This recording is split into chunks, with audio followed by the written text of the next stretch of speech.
Yeah, yeah. All right. There is no Nobel Prize in economics. Let's look at what it really is. And this is really critical. I'm going to get to why this is so important. So Alfred Nobel is like 1865, 1880. It was originated in 1901, 1902. I mean, it's a whole different era. But the banks realized, well, we need to be able to manipulate the opinion of the public by establishing this uber high authority in economics. So we can feed them complete lies and malarkey.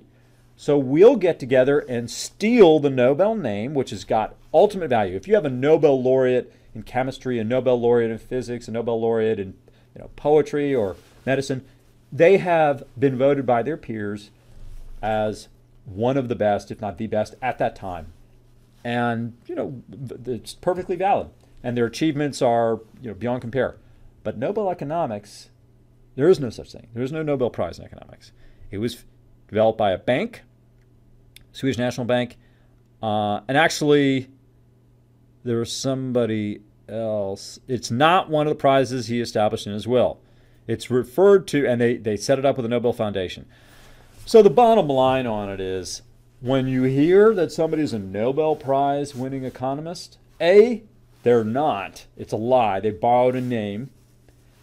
B, they are almost 100% a shill, at least at that time. I've heard many of them change their perspective.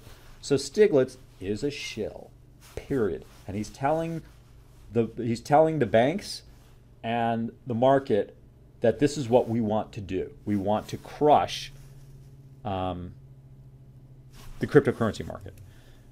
So I don't know if any of you were aware of that, but I've been aware of it for a very long time. And one of the keys to being, I was reading through the software developer kit for them. Yeah, okay.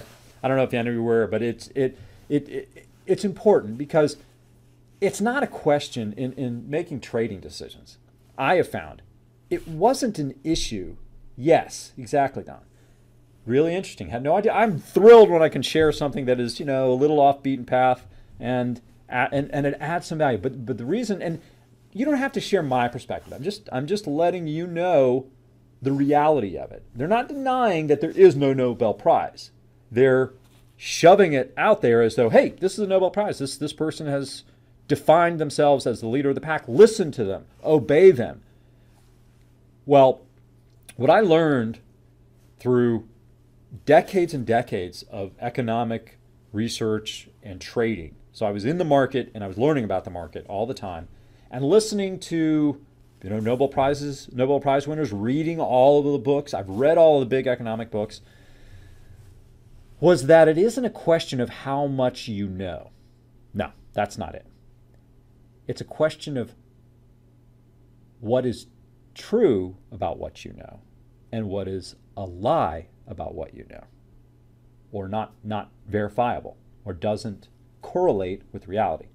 That is the issue.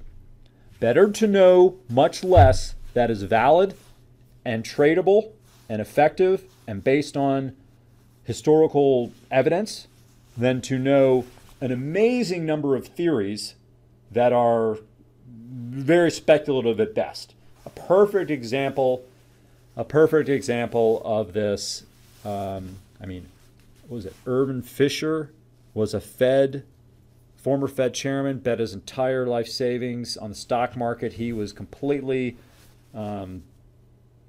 subsumed by all of the lies that the general economic foundations feed, and he lost everything. The Keynesian economics, the devil's the father of lies, and there's a lot of exceptions. Yes, Keynesian economics, Keynes.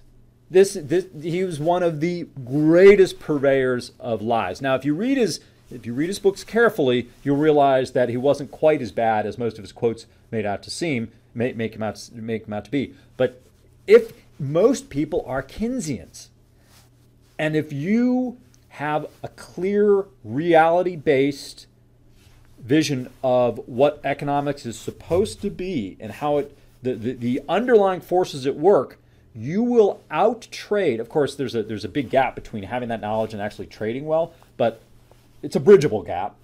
You will out-trade and mystify the Keynesians and all the other ones that are filled and convinced and cannot be dissuaded from false economic non-logic. That is exactly how I won the bet. Some of you may know the story, but I won't go into it. Won the bet with the valedictorian from Wharton undergrad, valedictorian, Wharton MBA, very bright guy filled with lies. That's what it was. Wasn't that I'm any smarter. Yeah, Austrian economics. Austrian economics explains things very well. So, great book about Austrian economics. Yes, speaking of Tao of Capital. Yeah, excellent. Adam Smith was more on track. Very much so. Very much so. Adam Smith's book, Wealth of Nations, is quite a fun book to read. I read it when I was like 13 or 14 and have read it multiple times since. All right, here is the radical thought that I want to share with everybody. All right. Ron Paul, yeah. Ron Paul, well, Ron Paul, yeah. I compliment Ron Paul because, as all of you know, I was a gold and silver trader. Still do a little bit of it, not much. But Ron Paul is completely for sound money. And yet, he sees the value in cryptocurrencies. He gets it. A lot of people who are for sound money, the gold and silver camp, have a great deal of antipathy towards the cryptocurrency camp. I say absolutely not. It is a tool that we can use to increase our level of economic freedom. And that is not an amorphous, undefinable term. It says use the cryptocurrencies correctly, get a 30% pay raise. That's how hard concrete it is. Yeah, that's how concrete it is. So cryptocurrencies have a definable, incredible value. Privacy, freedom from oversight, administration, all the taxes and fees, etc. No, I don't think he does, but he doesn't need to. He understands the underlying concepts of it. It's money created by the people. There is a big issue I have with cryptocurrencies that has occurred to me, and I'm sure it may have occurred to all of you. I'm going to share it really quickly before I dive into this last bit. That I would like everybody to ponder it, because perhaps tomorrow we'll discuss what your thoughts are on it. But anyway, what I was going to say, the issue I have with cryptocurrencies, as somebody who is a big promoter of it, believer in them, is this. Gold and silver come out of the earth. Salt, which was at one time a very popular currency many moons ago, comes out of the earth. Things of value come out of the earth. Trees become furniture. There's one of the best economic lessons that summarizes virtually everything is, if you have a pile of lead or iron ore, let's say, pile of iron ore, let's say it's worth a penny a pound. Okay, not actually all that far off from where it is today, but this is an old example. Okay, penny a pound. But then you take that penny that penny's worth of iron ore, and you form it into nails. Still iron ore, but it's in nails. You've added value through tools, through knowledge, through work, through energy, through heat. You've added value. It's now worth $1 in nails. Got it? Then you take that $1 worth of nails, and then you form it into springs. Instead of worth $1, it's worth $10 in springs. Much more refined fabrication, more careful metallurgy, more challenging engineering. It's $10 in springs. Still the iron ore. That's what it is, essentially.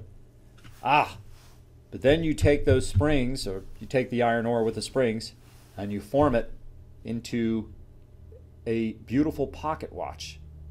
And suddenly, the original penny pound of iron ore that became $1 of nails and $10 of springs is now $100. Okay? Same iron ore. The value add was the intellectual effort and the the knowledge and the energy that went into it and the tooling required. All right, so that is the origin of value in our market. It's either, I mean, it is supposed to be, up until this point in history, that is where it came from. It was either mined or farmed, period. Everything else on top of it was a value-added function. And of course, services never make a great foundation of an economy because largely they don't have a propagating effect because they're not creating a lasting value. I can take that $100 watch, sell it to somebody else, get $100 for it, the $100 watch still exists. So you create value out of the earth. Okay, it's not the economy is not a pie slicing operation, it is a pie baking operation. Most people, yes, Jerry, there's a good point. Jerry, there's a good point. And this is critical for cryptos, okay? This is not a theoretical discussion. I'm going to bring it really quickly back down to earth and the trading aspect of it, okay? And it's going to impact all of investments, what I'm about to talk about. But so most people don't get it. I mean, I know to me it's such a fundamental thing that we're in a pie baking world in a capitalist society. We're not capitalist because there's a fiat central bank. We're breaking away from that. We're making money free, and that is what capitalism is supposed to be about. Marxism says you have to have a central bank, control the currency. So we're getting back to capitalism. But the issue is cryptocurrencies are, for all intents and purposes, 100% disassociated from Earth.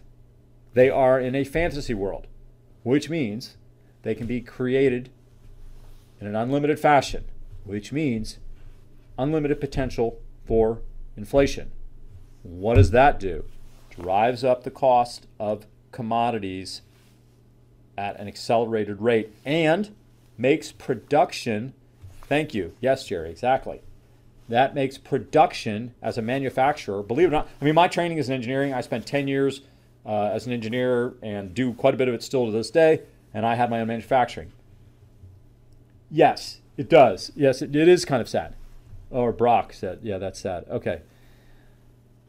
So what I'm sensing is we are probably going to be going on a commodities tear here. Because instead of having one central bank that's flooding the world with trillions of dollars, we're having unlimited cryptocurrencies that are gaining value in the marketplace. And there's a concept that I'm thinking, well, perhaps they're subsuming, they're replacing the value of the fiat currency, and there is truth to that. However, increasingly, cryptocurrencies are going to become direct transaction, meaning you don't have to go through fiat. You can go cryptocurrency to buy the car. And now maybe they'll go back to fiat, but maybe they won't. And they'll be, in fact, I know smart blockchain.info, they pay all their bills, they pay all their people with Bitcoin. At least they used to. I don't know if they still do. And they say we have no endpoints in fiat currency.